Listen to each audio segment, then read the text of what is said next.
वे वेदों के पारंगत ब्राह्मण तथा राजपुरोहित वह रात बिताकर प्रातःकाल राजा की प्रेरणा के अनुसार राजद्वार पर उपस्थित हुए थे। मंत्री, सेना के मुख्य मुख्य अधिकारी और बड़े बड़े सेठ साहूकार श्री रामचंद्र जी के अभिषेक के लिए बड़ी प्रसन्नता के साथ वहां एकत्र हुए थे। निर्मल सूर्योदय होने पर दिन में जब पुष्य नक्षत्र का योग आया तथा श्री राम के जन्म का कर्क लग्न उपस्थित हुआ, उस समय श्रेष्ठ ब्राह्मणों ने श्री राम के अभिषेक के लिए सारी सामग्री एकत्र करके उसका निरीक्षण कराकर रख दिया।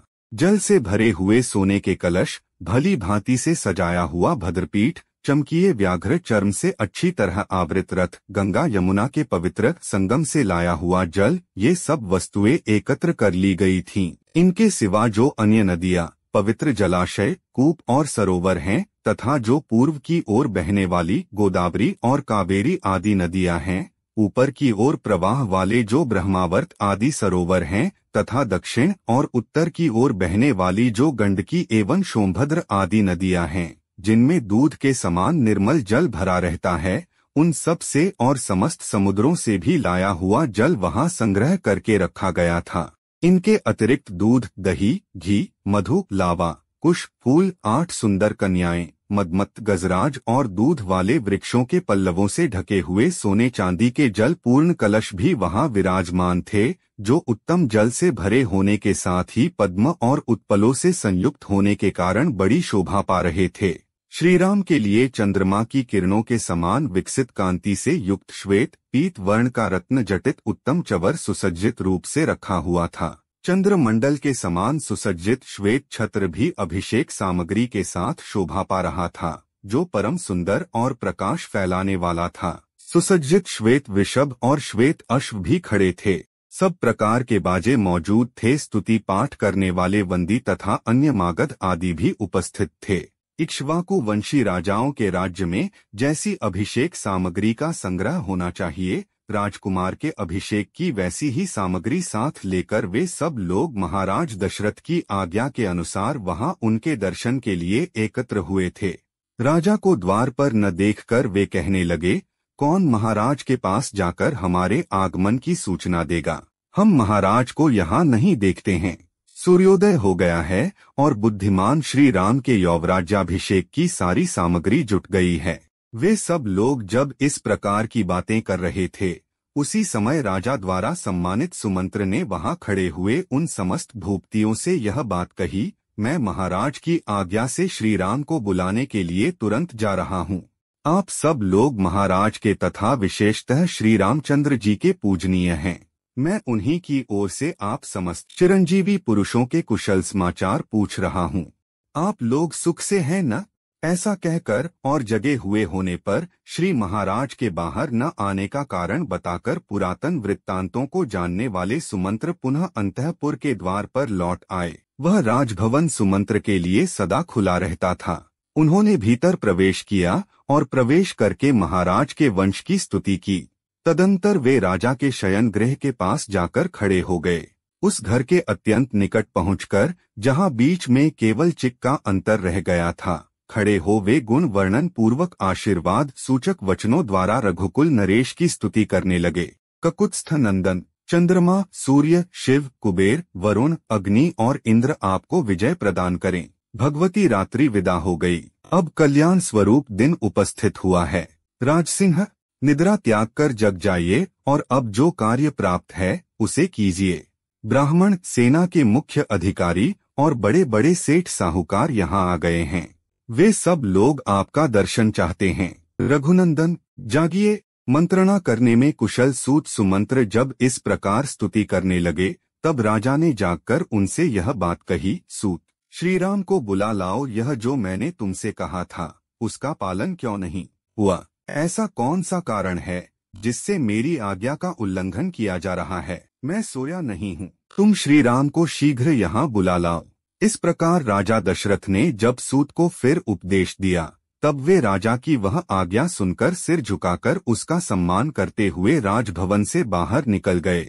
वे मन ही मन अपना महान प्रिय हुआ मानने लगे। राजभवन से निकलकर सुमंत्र ध्वजा पताकाओं से सुशोभित राजमार्ग पर आ गए।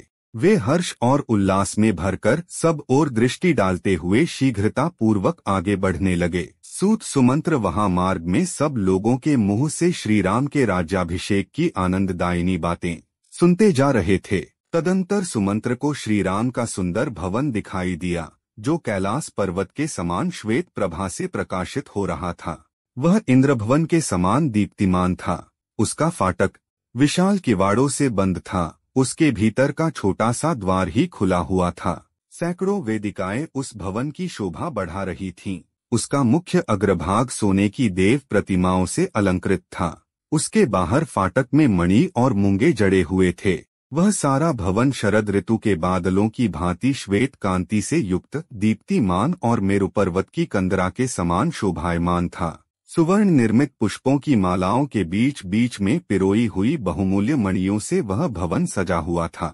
दीवारों में जड़ी हुई मुक्ता मणियों से व्याप्त होकर जगमगा रहा था, अथवा वहां मोती और मणियों के भंडार भरे हुए थे।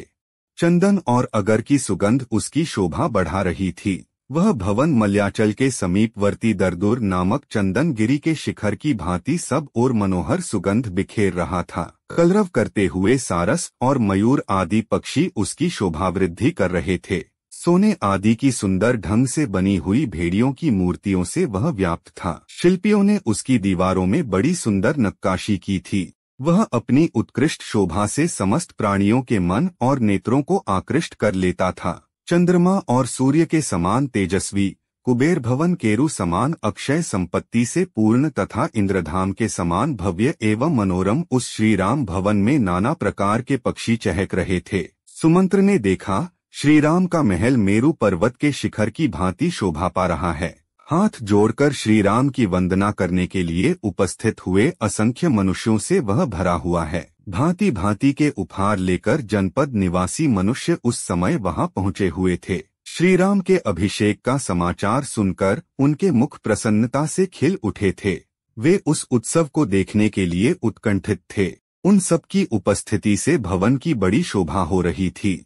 वह विशाल राजभवन महान मेघखंड के समान ऊंचा और सुंदर शोभा से संपन्न था। उसकी दीवारों में नाना प्रकार के रत्न जड़े गए थे और कुबड़े सेवकों से वह भरा हुआ था। सारथी सुमंत्र राजभवन की ओर जाने वाले वरूथ, लोहे की चद्दर या सिंकचों के बने हुए आवरण से युक्त तथा अच्छे घोड़ों से जुते हुए रथ के द्वारा मनुष्यों की भीड़ से भरे राजमार्ग की शोभा बढ़ाते तथा समस्त नगर निवासियों के मन को आनंद प्रदान करते हुए श्री राम के भवन के पास जा पहुँचे। उत्तम वस्तु को प्राप्त करने के अधिकारी श्री राम का वह महान समृद्धिशाली विशाल भवन शचीपति इंद्र के भवन की भांति सुशोभित होता था। इधर उधर फैले हुए मृगों और मयूरों से उसकी शोभा और भी बढ़ गई थी। वहां पहुंचकर सारथी सुमंत्र के शरीर में अधिक हर्ष के कारण रोमांच हो आया। वहां कैलाश और स्वर्ग के समान दिव्य शोभा से युक्त सुंदर सजी हुई अनेक ड्योढ़ियों को लौघ कर श्री रामचंद्र जी की आज्ञा में चलने वाले बहुतेरे श्रेष्ठ मनुष्यों को बीच में छोड़ते हुए रथ सहित सुमंत्र अंतःपुर के द्वार पर उपस्थित हुए। उस स्थान पर उन्होंने श्री राम के अभिषेक संबंधी कर्म करने वाले लोगों की हर्ष भरी बातें सुनी, जो राजकुमार श्री राम के लिए सब ओर से मंगल कामना सूचित करती थीं। इसी प्रकार उन्होंने अन्य सब लोगों की भी हर्षोल्लास से परिपूर्ण वार्ताओं को श्रवण किया। श्री राम का वह भवन इंद्र सदन की शोभा को तिरस्कृत कर रहा था। मृगों और पक्षियों से सेवित होने के कारण उसकी रमणीयता और भी बढ़ गई थी। सुमंत्र ने उस भवन को देखा। वह अपनी प्रभा से प्रकाशित होने वाले मेरु गिरी के ऊंचे शिखर की भांति सुशोभित हो रहा था। उस भवन के द्वार पर पहुंचकर सुमंत्र ने देखा, श्रीराम की वंदना के लिए हाथ जोड़े उपस्थित हुए जनपद वासी मनुष्य अपनी सवारियों से उतरकर हाथों में भांति भांति के उपहार लिए असंख्य संख्या में खड़े थे, जिससे वहां बड़ी भारी भीड़ लग गई थी। तदंतर उन्होंने श्रीराम की सवारी में आने वाले सुंदर शत्रुंजय नामक विशालकाय गजराज को देखा, जो महान मेघ से युक्त पर्वत के समान प्रतीत होता था। उसके गंड स्थल से मद की धारा बह रही थी। वह अंकुश से काबू में आने वाला नहीं था। उसका वेग शत्रुओं के लिए अत्यंत असह्य था। उसका जैसा नाम था वैसा ही गुण भी था। उन्होंने वहां राजा के परम प्रिय मुख्य मंत्रियों को भी एक साथ उपस्थित देखा, जो सुंदर वस्त्राभूषणों से विभूषित थे और घोड़े रथ तथा हाथियों के साथ वहां आए थे। सुमंत्र ने उन सबको एक ओर हटाकर स्वयं श्रीराम के समृद्धिशाली अंतःपुर में प्रवेश किया। जैसे मगर प्रचुर रत्नों से भरे हुए समुद्र में बेरोक टोक प्रवेश करता है, उसी प्रकार सारथी सुमंत्र ने पर्वत शिखर पर आरूढ़ हुए अविचल मेघ के समान शोभायमान महान विमान के सदृश सुंदर गृहों से संयुक्त तथा प्रचुर रत्न भंडार से भरपूर उस महल में बिना किसी रोक टोक के प्रवेश किया। इस प्रकार श्री वाल्मीकि निर्मित आर्ष रामायण आदि काव्य के अयोध्या कांड में 15वां सर्ग पूरा हुआ।